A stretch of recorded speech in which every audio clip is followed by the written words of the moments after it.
Hello there, and welcome to Dream Past Diaries. I'm truly glad you've made it here. Maybe it's been a long day, or maybe you're the kind of dreamer who prefers to drift off to the sound of quiet thoughts and forgotten mysteries instead of counting sheep. Either way, tonight's story is yours to enjoy. You don't have to do anything now, just rest. Let your thoughts slow, your breath deepen, and your body grow lighter, as if gravity itself has begun to fade away. In the long, unhurried quiet of medieval life, in an age when days drifted by with the same gentle sameness as clouds floating across a pale morning sky, there existed a little custom so ordinary and so undramatic that it rarely appeared in written records. Yet it was cherished by the humble villagers who lived far from the centers of power. And this custom, known simply as the mid-morning reed whistle gathering, involved the soft, breathy sound of simple reed whistles that men, women, and even children carved from the pale green reeds growing along the banks of the village stream. And each whistle was shaped in roughly the same way, smoothed by fingers, hollowed by tiny knives, and played not to impress or entertain, but simply to pass the moments of stillness that filled the late morning hours when chores slowed. Sunlight warmed the packed earth paths, and people found themselves drifting into a brief lull before the demands of the afternoon. And it is important to imagine the texture of those mornings, the soft way the air smelled faintly of hay and damp soil, the gentle flutter of chickens pecking around the square, the slow movement of laundry drying on coarse ropes strung between crooked posts, the distant hum of bees hovering near patches of wild herbs, and the quiet sighs of villagers resting their elbows on worn wooden fences, all of them listening to the faint, whisper-soft tones of the reed whistles, tones so simple they were barely music, more like stretches of elongated breath shaped into gentle notes that rose and fell in lazy arcs, creating not a performance but a murmuring background that lulled people into a sense of collective stillness, a soft reminder of the simple continuity of life in a world that changed so slowly that entire seasons sometimes felt indistinguishable from one another. And the custom had existed for generations, passed down without ceremony, without special rules, simply because people found a familiar comfort in gathering at the same time each day to create these placed overlapping threads of sound. A sound that mingled with the rustling of leaves, the distant clatter of a pail, the low mumble of conversation drifting between neighbors discussing nothing urgent.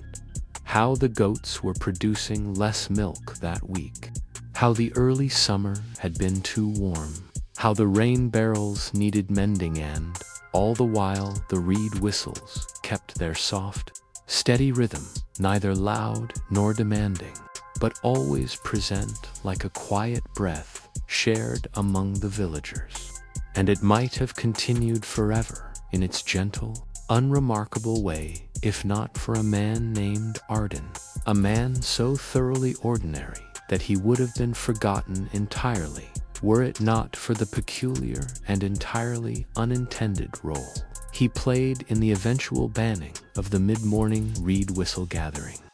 And Arden, by all accounts, was not unkind nor foolish nor troublesome, but simply a man whose mind wandered more than most, a man who spent long hours staring at the patterns in the fields, the lines where the plow had turned the soil, the way the wind moved through the grass in slow ripples like breath moving beneath a blanket. and he often became so absorbed in these drifting thoughts that he forgot small details of daily life, where he had left his tools, whether he had eaten breakfast, how much grain he was supposed to bring to the millen, for his forgetfulness was quiet and harmless, and in a village where days flowed like water through cupped hands, minor forgetfulness was little more than another part of the landscape. And Arden participated in the reed whistle gatherings as everyone else did, taking his place beside the others near the center of the village, leaning against the stone wall of the well, lifting his simple reed whistle to his lips and producing the same thin, wavering notes that blended with those of his neighbors, never drawing attention, never standing out, simply adding his breath to the gentle chorus that drifted upward and dissolved into the warm air. And perhaps it was this very lack of distinction that made what happened so strange in the eyes of the villagers. For no one expected that someone so calm and unremarkable would become the center of the incident that ended the custom forever. But medieval life often hinged on such small, strange turns, and the chroniclers who wrote about the event centuries later described it in the same slow, factual tone they used for noting crop yields or the repair of a mill wheel. For it was not a disaster nor a scandal, simply an unusual occurrence that produced long-lasting inconvenience. And on the morning in question, the villagers gathered as usual with their whistles, the sky washed in a pale gold light, the shadows long and soft, people settling into their familiar positions with a sense of sleepy anticipation. And Arden arrived slightly later than usual, carrying a reed whistle unlike any he had made before. A slightly thicker one with holes bored in a pattern he admitted he no longer remembered carving, and he stood among the others, lifted the reed whistle to his lips, and blew a long, steady note that at first seemed no different from any other, but slowly shifted in tone, producing a deep, quivering vibration that startled a handful of chickens, caused a donkey tethered nearby to lift its head in confusion, and made the air feel strangely heavy, as if the sound carried not only breath but something uncomfortably resonant. And the villagers, puzzled but too polite to speak, continued playing their whistles, trying to ignore the odd undertone emanating from Arden, until suddenly, without warning, the reed whistle in his hands split apart with a soft but startling crack, releasing a puff of fine splinters that drifted through the sunlight like dust motes caught in a slow breeze. And though Arden himself was unharmed, the sudden break startled several nearby listeners who jumped, dropped their whistles, and caused a brief chain reaction of clattering wood and startled murmurs. Nothing alarming, but enough to break the peaceful stillness of the gathering. And while such an accident might have been dismissed under ordinary circumstances, the village elder, a cautious man who disliked disruptions of any kind, insisted on examining the remnants of the whistle and, upon finding the interior oddly warped, perhaps by moisture, perhaps by insects, perhaps simply by age, declared that reeds were unpredictable materials that could no longer be trusted in communal gatherings, for he feared someone might one day be injured. And so, with the slow inevitability that characterized all decisions in that era, the mid-morning reed whistle gathering was quietly banned, and the villagers, though disappointed, accepted the change with the same resigned calm with which they accepted the weather or the harvest, whispering for years afterward about how one man's strange reed whistle formed by wandering thought and innocent forgetfulness, had gently ended a tradition that might otherwise have continued unchanged into the present day. In the soft, unhurried rhythm of medieval life, where each day unfolded with the same gentle monotony as layers of mist rising from dew-covered fields, there existed another custom so small, so harmless, and so quietly cherished, that its eventual disappearance felt less like the loss of a tradition and more like watching the fading of a familiar smell or sound that used to drift through the edges of daily life without anyone realizing how much they depended on it. And this custom, known to the villagers as the afternoon patchwork circle, took place during the long stretch of time between the midday meal and the slow cooling of the sun, a period when the village grew drowsy. Animals found patches of shade beneath crooked wooden fences, and people, especially those who had tidied their homes and finished their errands early,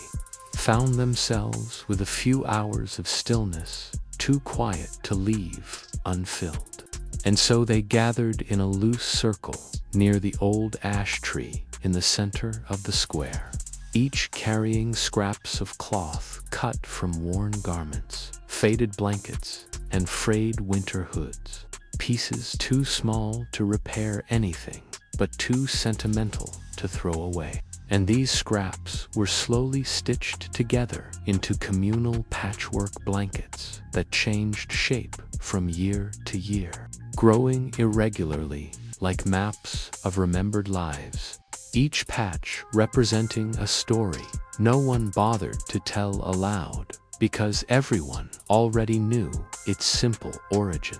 And during these gatherings, the villagers sat in a soft hush, broken only by the gentle click of bone needles, the occasional sigh of an elder adjusting their posture, the rustle of skirts brushing against the ground, and the faint chatter of sparrows perched in the ash tree above. And the conversations, when they occurred, were slow and meandering, drifting from the weather to the condition of wool stores, from the quality of the season's woven cloth to the small, practical concerns of whether a child had outgrown their shoes or a new dye could be made from a recently discovered patch of berries. And even these topics were spoken in low tones, as though the very air encouraged quiet reflection rather than urgent discussion. And it was during these afternoons that villagers found a rare sense of collective ease, a moment when hands worked without hurry, thoughts wandered without aim, and time felt suspended in a gentle, contented lull. And the blankets themselves were less important than the steady rhythm of being together, of knowing that each person's small contribution, an uneven stitch, a mismatched patch, a thread pulled to tightly would blend seamlessly into the whole, barely noticeable by the time the next blanket was finished. And yet, like many customs, lost to the small peculiarities of human behavior, the afternoon patchwork circle would not survive the actions of a single villager, whose intentions were harmless, but whose impatience, combined with an unfortunate misunderstanding, brought the slow tradition to an end. This villager, known in local memory as Marwen of the Blue Apron, was a woman of gentle temperament and dependable habits, recognized by her distinctive blue-dyed apron that she wore year-round despite it having faded to a muddled grayish hue over the years, a color that still, in the right light, hinted faintly at its original vibrancy. And Marwen was known for her meticulous nature, her tendency to mend garments with stitches so tiny and precise that elders often remarked she must see the thread differently from everyone else, as though it glowed beneath her fingertips. And while she was respected for her skill, her presence at the patchwork circle was marked by her quiet determination to improve the technique of those around her, often offering gentle suggestions, never unkind, but persistent on how a neighbor might straighten a seam or better align to mismatched scraps. And though most villagers appreciated her guidance, especially the younger girls who admired her dexterity, there lingered a soft understanding that Marwyn sometimes forgot the purpose of the patchwork, not perfection, but community, not symmetry, but shared idleness. And so, on a summer afternoon, thicker than usual, with warm, drowsy sunlight, Marwyn arrived at the circle, carrying an unusually large bundle of cloth scraps, tidily bundled and sorted by color, as though prepared for a project more ambitious than the usual lazy mingling of old fabrics. And while no one minded her enthusiasm, the shift in her demeanor did not go unnoticed, for she seemed unusually focused, her brows drawn slightly in concentration as she sat beneath the ash tree and began to arrange her scraps in careful, methodical rows, ignoring the usual meandering process by which villagers simply reached for whichever piece of cloth happened to be nearest. And it soon became clear that Marwyn had a specific vision for this season's communal blanket. One she did not fully explain, but which she pursued with earnest precision, measuring edges with a thin piece of twine, rearranging scraps with the same intensity a scribe might use in aligning manuscripts, and stitching with a speed so quick it reminded the others of a restless wind threading through the fields. The villagers, though bemused, continued their own sewing at the usual leisurely pace, chatting quietly about nothing in particular. But the tone of the circle shifted subtly as Marwyn's fervor seemed to ripple outward, creating a small discomfort, not sharp or unpleasant, but similar to the feeling of a quiet room when someone enters with too much energy. And matters drifted along uneventfully until Marwyn, frustrated by a neighbor's uneven seam, gently but firmly took the cloth from the woman's hands and began restitching it without being asked, explaining softly that the blanket would last longer if built with stronger seams. And though her intentions were good, the gesture introduced a hint of tension into the normally tranquil gathering, a tension that grew when she began quietly rearranging other villagers' patches to fit the geometric pattern in her mind, even removing a few squares entirely, setting them aside with polite apologies, as though the problem were not the quality of the patches, but simply that they did not fit the vision. And the villagers, still too polite to protest, exchanged small, weary glances, their slow afternoon threatened by the momentum of Marwyn's ambition. And yet they continued sewing patiently until the moment Marwyn made the most consequential decision of the day, believing she could speed the group's progress. She attempted to join two large sections of the patchwork by stretching the cloth tightly between her hands, pulling one edge too firmly, causing several delicate seams, some of them hours old, some stitched by elderly hands, to tear abruptly in a long, whispering rip that echoed faintly beneath the branches, and the sound, though soft, carried a startling finality.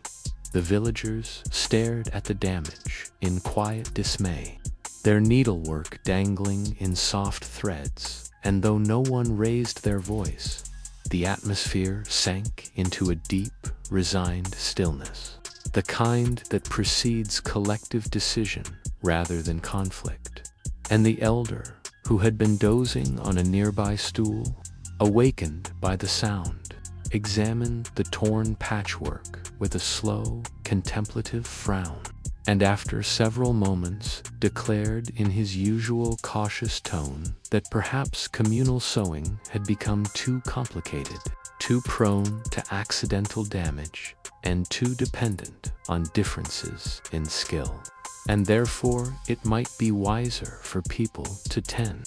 to their own mending at home rather than risk further mishaps in a shared setting. And so, without anger or blame, but simply with the quiet practicality that defined medieval decisions, the afternoon patchwork circle was gently discontinued, leaving the half-torn blanket folded neatly beneath the ash tree for several days before someone finally collected it and repurposed the scraps for household sewing. And for years afterward, villagers would sigh softly whenever they passed that spot, remembering how one woman's sincere but overzealous hands had unintentionally stitched the final thread of an old and peaceful custom. In the slow-turning rhythm of medieval seasons, when evenings arrived with the same gentle inevitability as the settling of dust upon long-unused shelves, there existed a modest village tradition so faint and unassuming that most travelers passing through would not have noticed it. Yet it carried a quiet, emotional warmth for the people who participated in it. A simple act called the Twilight Candle Circle, during which villagers gathered at the end of each day, just as the sun dipped below the low hills and the sky became washed with pale lavender hues, bringing with them small hand-dipped tallow candles placed in clay holders shaped roughly by their own hands, each one slightly uneven, leaning to one side like tired figures settling onto stools after long hours of work. And as the day exhaled its final warm breath, the villagers formed a loose circle around the stone bench near the well, lighting their candles not to mark any religious event, nor to celebrate anything grand, but simply to observe the soft transition from day to night together, allowing the gentle flickering glow to mingle with the first stars appearing timidly above. And the atmosphere always carried that peculiar medieval stillness made of fatigue, familiarity, and the quiet satisfaction of having completed the day's labors. The air scented faintly with the lingering notes of hearth smoke, cooling earth, and the faint sweetness of crushed grass beneath feet. And though candlelight was a common companion to medieval evenings, the way it was used in this tradition was different, not for reading, not for weaving, not for cooking, but for pausing, for letting the body settle into the evening as slowly as the light dimmed, each flicker swaying gently in synchrony with the weary breaths of those gathered. And it was customary for each person to set their candle on the ground before them, forming a ring of soft golden dots, and for a few minutes, sometimes 10, sometimes 15, the villagers would sit in silence, listening only to the faint chirping of insects awakening for the night, the occasional soft cough of someone clearing their throat, or the distant bark of a dog, all of it blending into a quiet tapestry that soothed the mind in ways words never could. And it created a space where even the most mundane worries, the price of barley, the stubbornness of goats, the shortage of sturdy shoes, seemed to dissolve gently into the dusk. The Twilight Candle Circle was, in its own small way, a cherished pause, a moment when villagers could let the day settle in their bodies before returning to their homes. And the candles themselves often took on sentimental value, for each was shaped over weeks from leftover tallow collected during cooking or from scraps saved throughout the year, giving each flame a sense of familiarity, as though it carried with it the memory of many previous nights. And among the participants was a young man named Talon, known not for any remarkable skill, but for his gentle nature and for the way he often approached tasks with a thoughtful slowness that bordered on caution,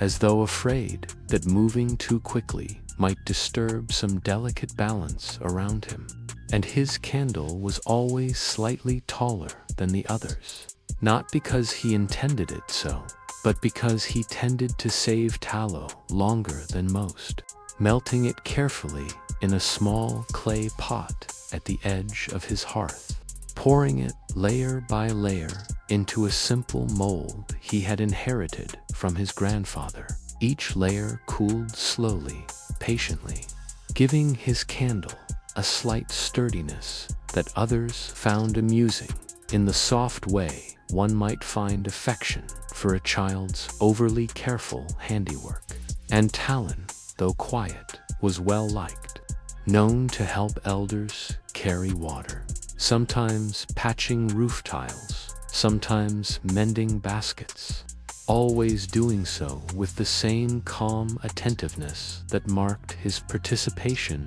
in the twilight candle circle.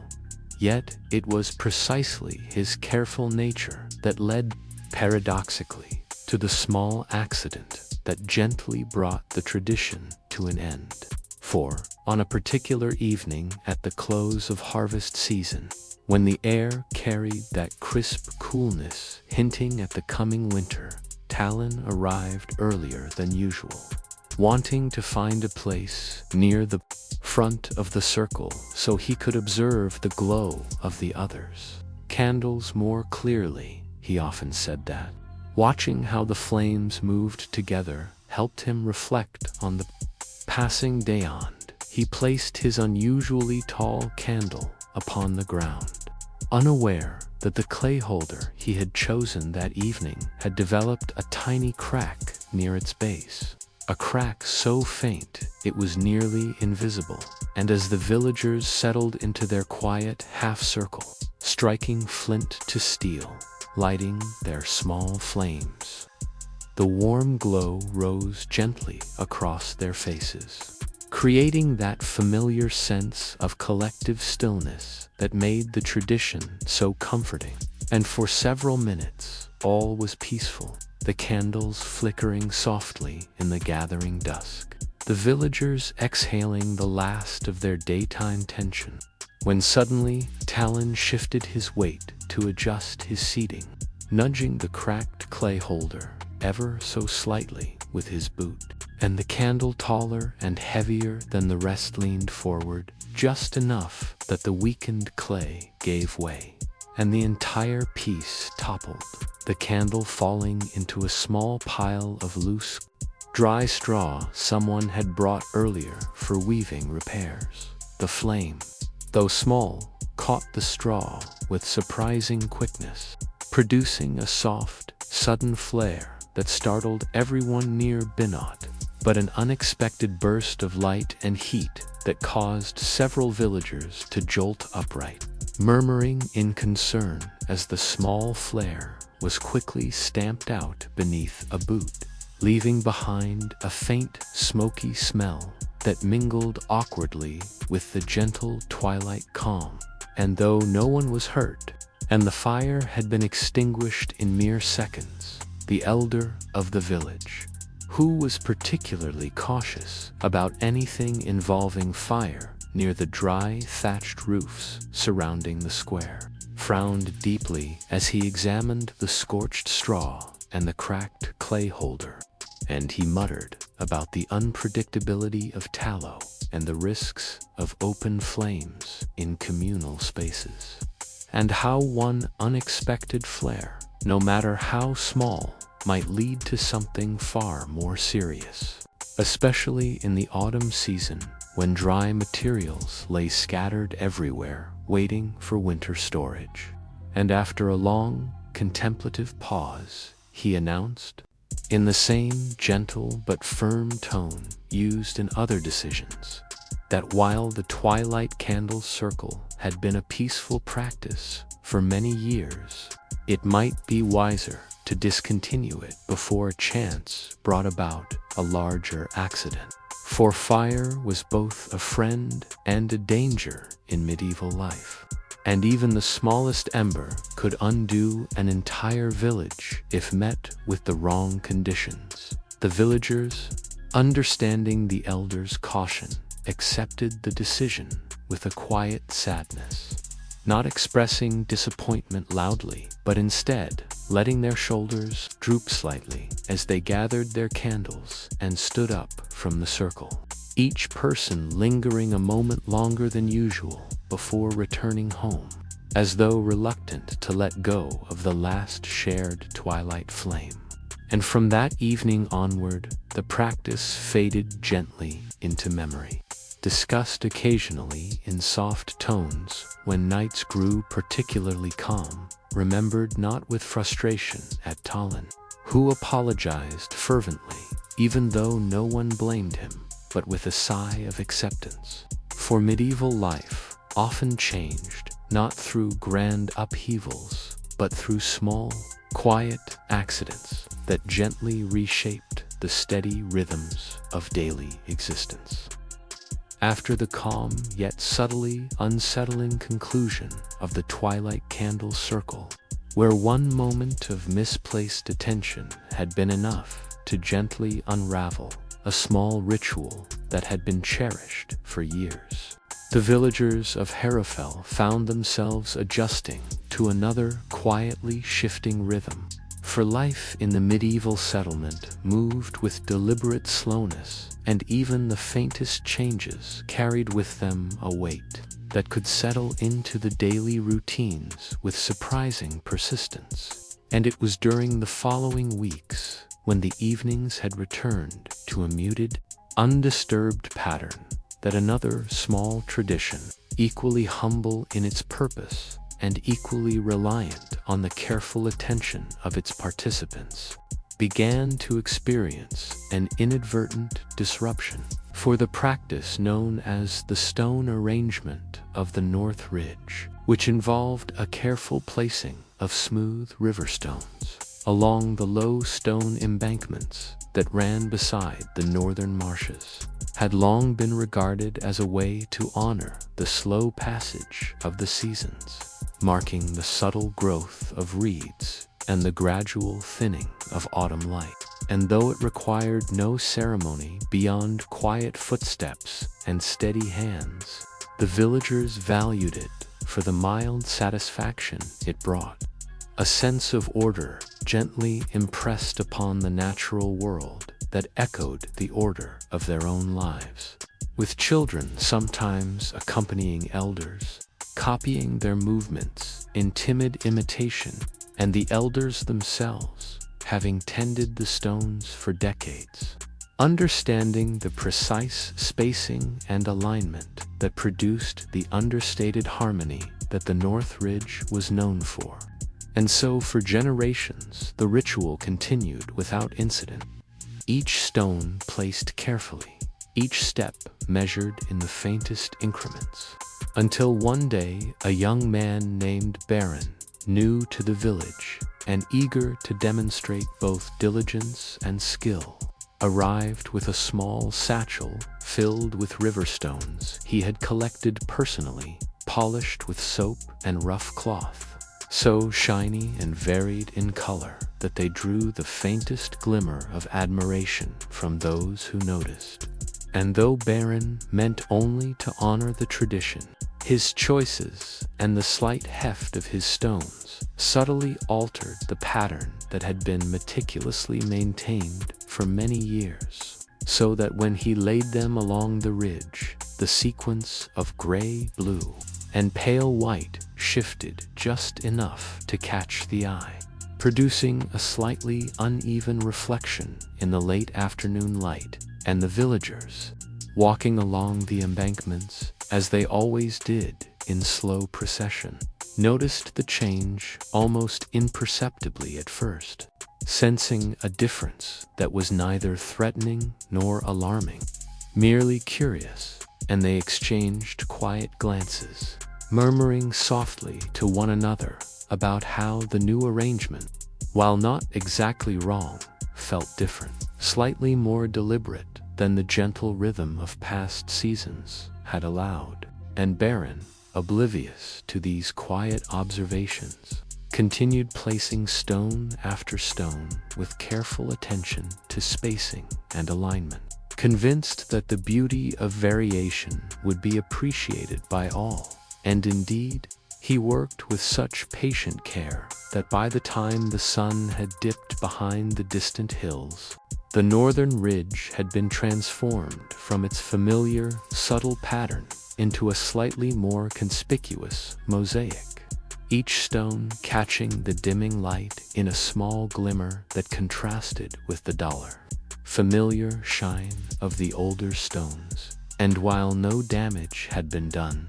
the elders felt a faint, almost imperceptible disquiet, for the delicate harmony of the sequence had been altered, and the north ridge, once a quiet mirror of the seasons, now carried the faint echo of intention so pronounced that it gently disrupted the meditative quality of walking along it. While the youngest apprentices and children, observing with innocent curiosity, could not articulate the sense of imbalance they felt, only noticing a subtle novelty in the placement that made their steps slightly slower, as if cautious of disturbing the new order. And when Baron finally stepped back to admire his work, breathing softly in the cool autumn air, the council, summoned not out of necessity but habit, met near the well to discuss the matter with their usual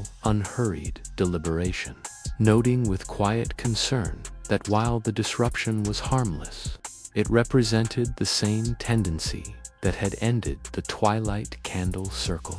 that even the most minor act of enthusiasm could ripple through the village's long-established patterns, causing them to shift in subtle but permanent ways. And after much soft discussion, gentle nodding, and prolonged consideration, they determined that the stone arrangement of the North Ridge, though once a source of calm and meditative satisfaction,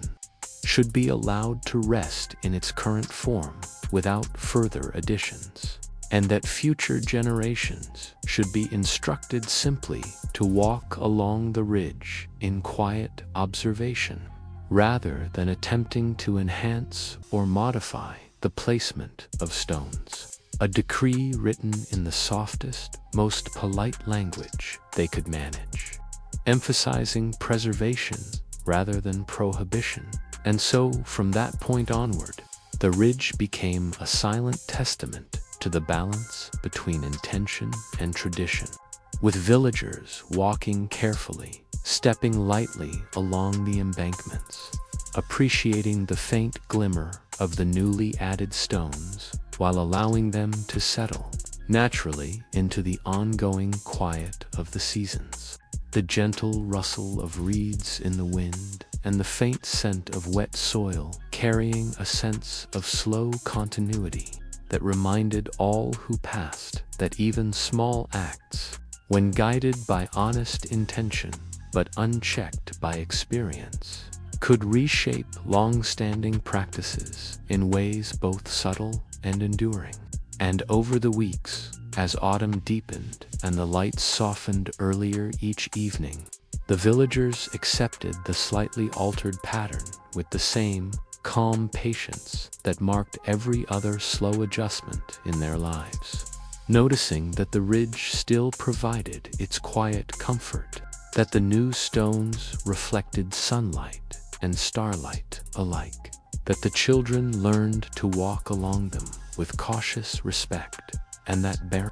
now more aware of the delicate balance his enthusiasm could disturb, moved through the village with a softer step, quietly observing all customs before attempting changes, while the elders, having witnessed another minor ripple in the fabric of Greywick life, exhaled with gentle relief that no greater disruption had occurred, and life continued in its slow, unchanging rhythm, punctuated only by minor adjustments. The soft sounds of wind, water, and distant animals, providing a constant backdrop to the quiet, uneventful beauty of a medieval village that existed in perpetual gentle motion, where even disruption settled into calm over time, and the stone arrangement of the North Ridge became like the extinguished candles and the retired basin of aromas, another quietly preserved memory, discussed only in low tones on still afternoons when villagers shared stories of small mistakes and their consequences, all told with the measured pace, soft voice, and patient repetition that allowed listeners to drift in thought, and sometimes in sleep, while contemplating the subtle, persistent influence of human action upon even the slowest rhythms of daily life. Following the quiet adjustments along the North Ridge, life in Harrowfell returned to its habitual, deliberate pace, the village settling once more into the gentle rhythm of days measured by soft sunlight, the distant lowing of cattle, and the muted rustle of leaves along the narrow streets. And yet, as the elders had long known, even the smallest alterations to tradition had a way of rippling through the daily lives of the villagers, weaving themselves into the unnoticed folds of ordinary existence. And so it was that another ritual, known simply as the morning hearth arrangement, came under subtle reconsideration, a practice in which households meticulously arranged kindling, firewood, and small clay pots around the central hearth before the first meal of the day, a custom that served not only the practical purpose of ensuring warmth and cooking efficiency, but also provided a quiet, meditative moment, a time for reflection as one prepared for the slow labor that each day demanded. And for generations, villagers had followed the arrangement in nearly identical fashion. Small logs placed crosswise, clay pots of differing sizes, balanced with careful thought, ashes swept clean, yet left just sufficient residue to preserve the faint aroma of past meals, and kindling layered in neat, repeating patterns that created a symmetry unnoticed yet profoundly felt, providing a sense of order that extended far beyond the physical hearth into the rhythm of the family and, by extension, the village itself, until a newcomer, a widow named Elsbeth, who had arrived from a distant hamlet and possessed a quiet curiosity tempered by diligence, decided that her hearth would be slightly different, for she believed that the morning ritual could reflect both practicality and the fleeting beauty of natural asymmetry. And so she began stacking logs at slight angles, arranging small pots in alternating heights, and layering kindling in subtle diagonal patterns, all the while moving with careful, measured attention, believing that her modifications would enhance rather than disrupt the intended harmony. And yet, as the villagers began noticing her hearth through occasional visits and the soft drifting smoke that traveled between cottages, a mild sense of unease settled over those accustomed to the older symmetry, a feeling that, while not urgent or alarming, suggested a slight shift in the foundational calm of morning routines. For the visual balance that had once guided them almost unconsciously now appeared altered, introducing a tension that was at first imperceptible and then gradually more noticeable as their eyes and thoughts traced the angles of Elsbeth's arrangement, following logs that diverged slightly from the old pattern, noting the new heights of pots and observing kindling lines that suggested motion instead of stillness. And though no one spoke aloud of disapproval, there were quiet conversations in whispers as neighbors remarked on the subtle difference, on the oddly pleasing but unusual order that challenged their sense of habitual comfort. Until, by the middle of the week, the council, ever mindful of even the softest disruptions to village life, decided to visit Elsbeth's cottage, entering her small hearth room with slow, polite steps, noting the careful care she had taken, the gentle thoughtfulness evident in the arrangement, and listening as she explained her reasoning, her words flowing evenly and without haste, emphasizing her desire only to honor the ritual in her own considered way. And as they observed the hearth, the council members recognized both the care and the deviation, noting the same mild tension that had been quietly spreading through the village, and acknowledging that while no harm had been done,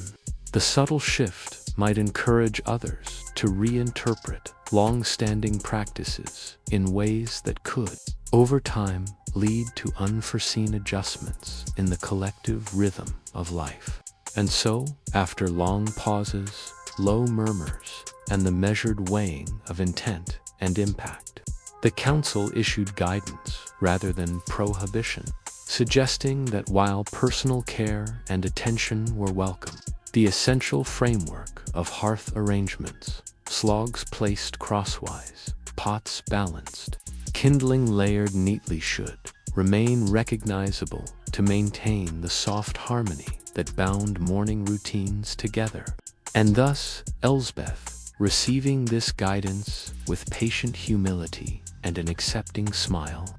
returned to her hearth the following day, adjusting her placement slightly while retaining the care she had always given, blending the old pattern with her own subtle variations, producing a hearth that was neither entirely symmetrical nor fully altered, but instead a quiet compromise that reflected both tradition and thoughtful individuality.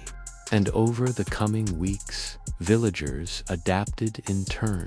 observing their own hearths with renewed attention, layering logs, and sweeping ashes with a deliberate slowness that allowed them to reflect on the passage of time and the small consequences of individual actions on communal balance. Noticing that the faint angles and deviations in Elsbeth's hearth inspired a more thoughtful awareness of how each morning's tasks, however minor, contributed to a larger sense of order. And as autumn deepened, the rhythm of life continued undisturbed, yet enriched by the awareness of subtle variation. Each household moving through its rituals with slow care, the smell of wood smoke mingling with the earthy aroma of harvested vegetables, the soft hum of weaving and stitching, and the distant, quiet laughter of children as they traced the predictable lines of cottages and fences, all of it blending into a gentle fabric of existence that, though almost entirely uneventful, carried the unspoken understanding that even the most minute changes, approached with thoughtfulness or unchecked enthusiasm, could shape the village's collective sense of calm. And so the morning hearth arrangement, like the extinguished twilight candle circle and the slightly rearranged North Ridge stones, became another subtle testament to the delicate interplay between tradition and individual action, a quiet reminder to villagers that life's most enduring harmonies depended upon patience, careful observation, and the gentle maintenance of order. And over time, the memory of Elsbeth's small variations, the council's measured guidance, and the resulting compromise wove itself seamlessly into the slow, repetitive rhythm of Harafel, becoming just another soft, almost imperceptible note in the endless, tranquil cadence of medieval village life. Noted in quiet conversation, observed without comment, and reflected upon as the smoke rose in slender, curling tendrils from each hearth into the early morning sky, carrying with it the faint, soothing acknowledgement that order and calm, once disturbed, could always be coaxed back with careful, deliberate hands. Following the careful compromise at the morning hearth arrangement, life in Harrowfell continued its slow, unhurried rhythm. The villagers moving through their daily tasks with the deliberate slowness that had come to define the settlement. And while the North Ridge stones reflected sunlight and the hearths emitted gentle curls of smoke in the early morning, yet another minor tradition, so subtle that many of the younger villagers scarcely noticed it, began to experience a quiet shift. For the practice known as the twilight window draping had long been a simple custom in which households, as dusk approached, would close and adjust the small, narrow shutters of their timber-framed cottages, sometimes adding a thin cloth or small curtain to soften the last rays of sunlight before the onset of evening, a practice that existed less for practicality than for a sense of order and closure, a subtle acknowledgement that the day was drawing to an end, and that night would settle gently over the village. And for generations, villagers had performed this act with slow, even motions, tilting shutters at exact angles and smoothing fabrics over tiny hooks and rods with fingers that moved in near unconscious repetition. The result, a quiet uniformity across the village that allowed everyone to sense, without words, that the day had reached its conclusion and that life could continue in the soft, measured quiet of evening. Yet, as so often happened in Harrowfell, a newcomer, a young apprentice named Fenwick, having recently arrived from a neighboring hamlet, became aware of the subtle patterns of window placement and developed a quiet fascination with the variations of light that filtered through them, noting how certain shutters, if tilted slightly differently, created small bands of illumination on the interior walls, or how the soft flutter of a curtain in the evening breeze cast delicate shadows that could almost be read, like faint marks on parchment. And with the eagerness of someone who had not yet learned the unspoken rhythm of village life, Fenwick began experimenting each evening, adjusting his shutters with precise attention, tilting one, folding another, and arranging the small curtains in ways that caught the fading sunlight at just the right angle, believing that this subtle variation could enhance the beauty of the evening for anyone passing by. And though his intentions were purely aesthetic and harmless, the effect was immediately noticeable to those who followed their usual slow walks through the streets. For the gentle uniformity that had provided a predictable sense of evening calm had been shifted into a series of unexpected highlights and shadow patterns, a visual rhythm that was slightly more complicated, slightly more deliberate, and slightly less serene than the village had long been accustomed to. And while no one spoke loudly of concern, there were soft, whispered comments as neighbors paused to observe the changes, noting the small deviation without assigning blame, yet feeling an almost imperceptible tension in the collective awareness, as though the subtle adjustment had nudged the very texture of the evening, producing a shift that was not unpleasant but undeniably different. And as the days passed, Fenwick continued his careful arrangements, each evening layering one small modification upon another, tilting shutters by millimeters,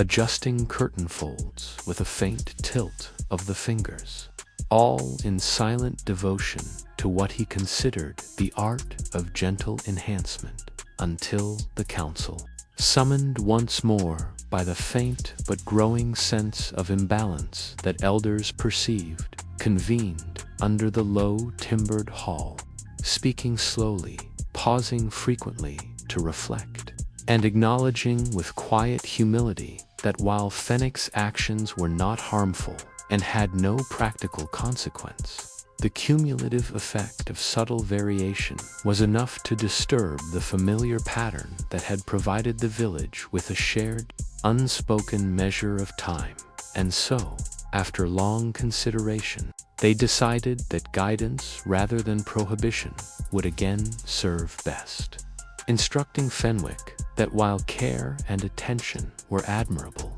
the essence of the twilight window draping lay in uniformity, and that small enhancements should never alter the general alignment that created the gentle balance observed by the village for generations. And Fenwick, understanding this with modest acceptance, returned each evening to perform his task with a new awareness, allowing minor personal adjustments only within limits that preserved the overall harmony, resulting in windows that caught the fading sunlight in a slightly varied yet consistently gentle manner, preserving the quiet rhythm of dusk while accommodating a measure of individual attention. And in this way, the village learned once more that even the smallest innovations, however thoughtful, could influence the perception of collective calm.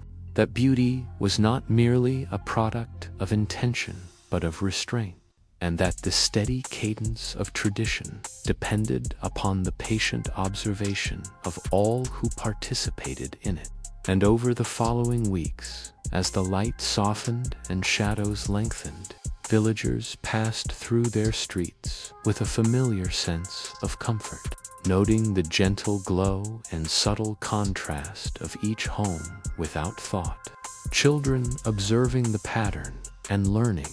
elders nodding quietly as they walked, and the apprentice now mindful of the balance between creativity and consistency, performed his duties with careful, measured hands, contributing to the soft, unbroken rhythm of evening that defined the lives of those who called Harrowfell home, the gentle ritual of closing shutters becoming both a symbol of daily closure and a subtle testament to the village's enduring capacity for patience, quiet reflection, and the gentle negotiation between personal inclination and communal harmony. And so the twilight window draping,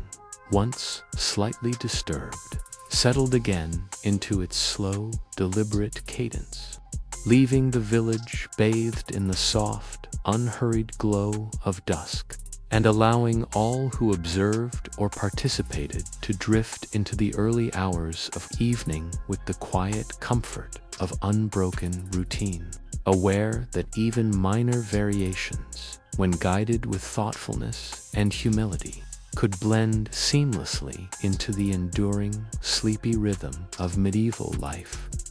As the soft, deliberate evenings continued in following the gentle adjustments of the twilight window draping, the village found its rhythm maintained, yet subtly altered, for each minor disruption, though resolved, left traces in the collective consciousness. And so it was that another long-practiced custom, known quietly as the lantern path arrangement, came under the faint influence of human curiosity and unintentional innovation, a tradition in which villagers, as night approached, would place small oil lamps or lanterns along the narrow paths connecting cottages, the gentle flicker of flame reflecting off the cobblestones and producing a comforting, predictable rhythm of light that guided travelers and walkers alike through the dusky streets. And for generations, These lanterns had been arranged with modest symmetry and at carefully measured intervals, each one providing a gentle glow that was neither bright nor intrusive, allowing both children and adults to traverse the village with a sense of calm. The predictable pattern of illumination blending with the cool night air, the faint scent of smoke from nearby hearths, and the occasional whisper of leaves brushing along timber fences, creating an atmosphere of quiet safety and soft order. Yet the newcomer, Elric, a young apprentice, recently returned from a distant town, observing the pattern and marveling at its subtle beauty, began to place his lanterns with slight variation,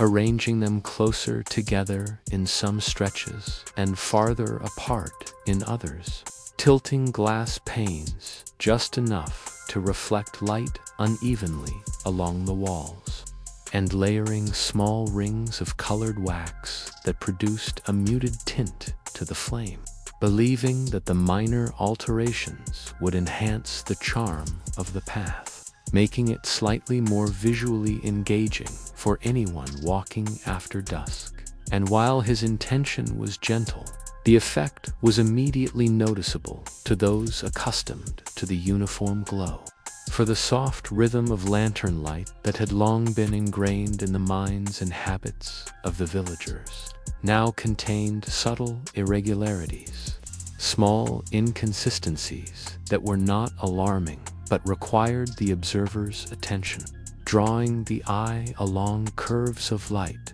that moved differently than expected. And as the villagers moved along the paths that evening, they found themselves stepping carefully, adjusting pace unconsciously to accommodate the shifted intervals, noting that the gentle assurance of even illumination had become something slightly more complex, a pattern both familiar and new. And though no one spoke aloud in disapproval, there were quiet whispers exchanged near cottage thresholds, remarks about the odd but interesting arrangement, a soft acknowledgement that the village's nocturnal rhythm had been altered, though not in a threatening or dramatic way, merely in a way that required adjustment. And the council, aware of the subtle disturbance, gathered once more beneath the low timber beams of the hall, speaking in measured,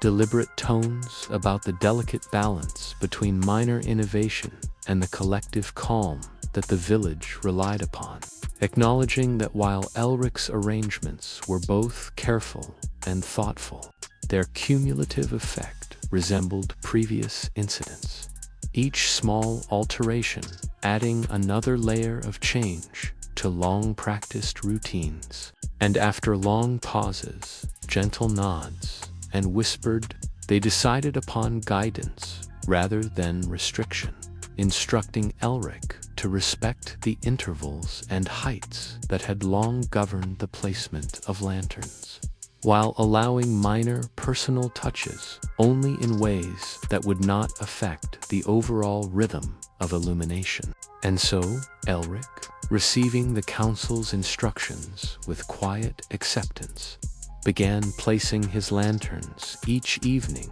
with a more restrained hand, leaving the general spacing intact while retaining slight, subtle touches, a compromise that preserved both his intention and the village's sense of predictable calm. And over subsequent nights, as the lamps flickered across the cobblestone paths, the villagers moved along with familiar steps, noting the gentle glow,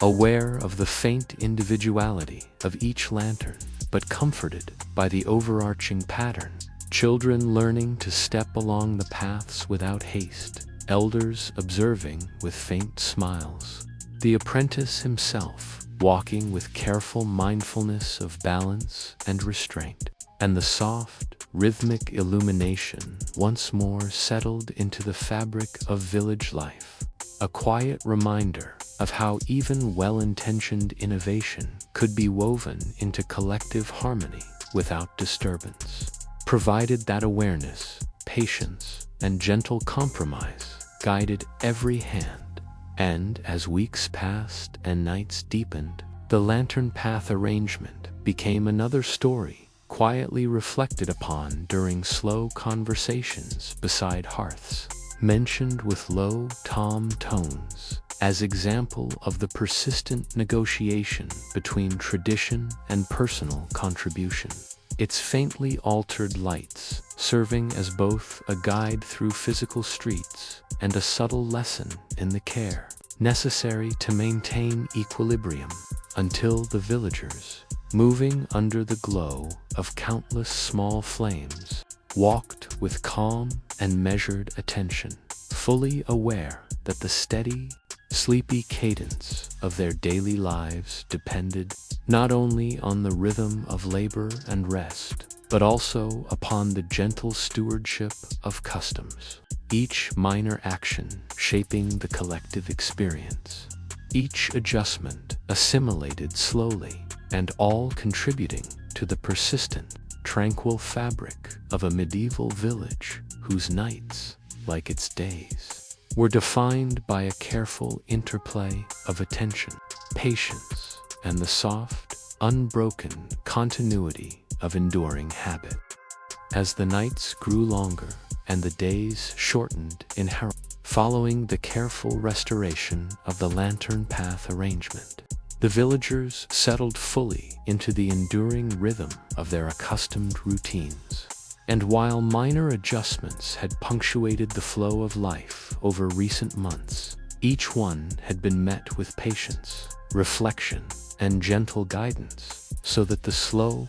sleepy cadence of village existence remained uninterrupted. And it was during this extended period of quiet observance that yet another modest custom, known as the dough collection and herb drying, continued its subtle role in the gentle shaping of daily life. For in the early hours of morning, when mist clung lightly to the low marshes and the first pale fingers of sunlight traced softly across timbered cottages and cobblestone lanes, villagers would carefully gather small metal or clay vessels to collect dew from the blades of grass and the tips of leaves, pouring it slowly into shallow basins and leaving it to mingle with soft herbal leaves gathered the previous evening, each leaf laid flat with gentle precision to preserve aroma and texture.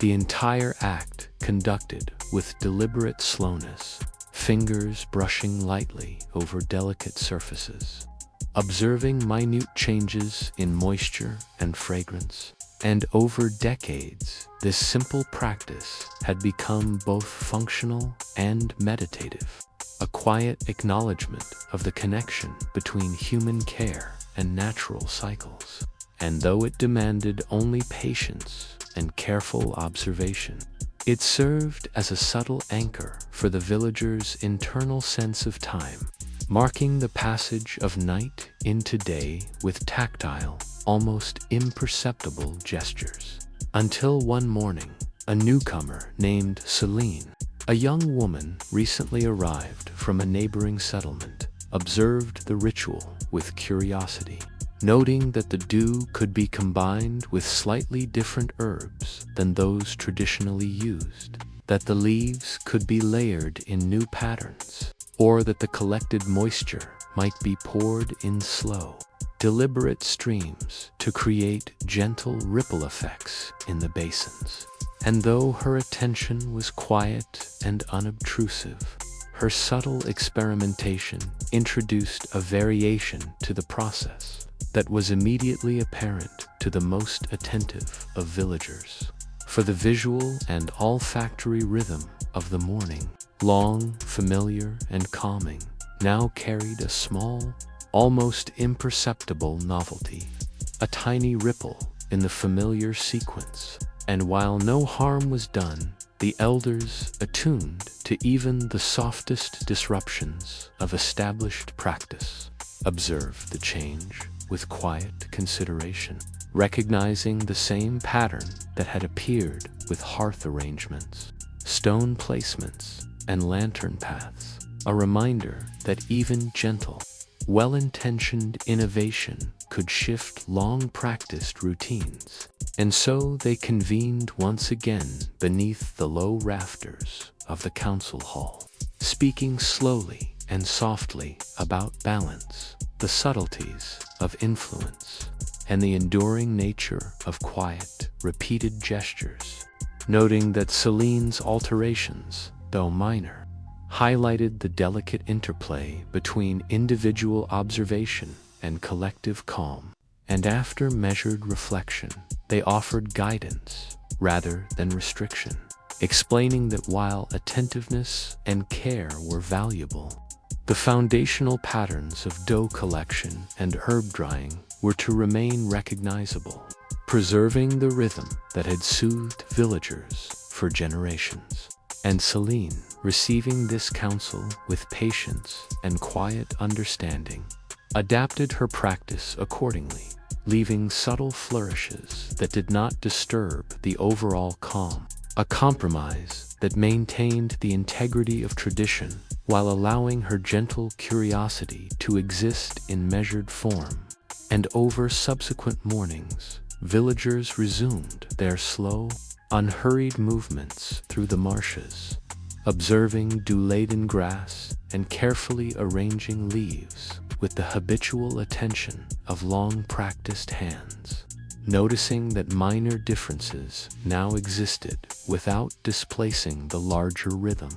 The rising sun casting long, soft shadows across the basins, the scent of herbs mingling with the freshness of dawn, the cool air carrying quiet reassurance, and the gentle labor of collection and drying became yet another expression of the village's enduring commitment to measured, peaceful life. A rhythm punctuated by mindful observation, steady care, and the soft integration of personal attentiveness within the bounds of communal expectation. And as the weeks passed, each villager moved through the morning with a deep, almost imperceptible sense of calm, the patterns of hearth, stone, window, lantern,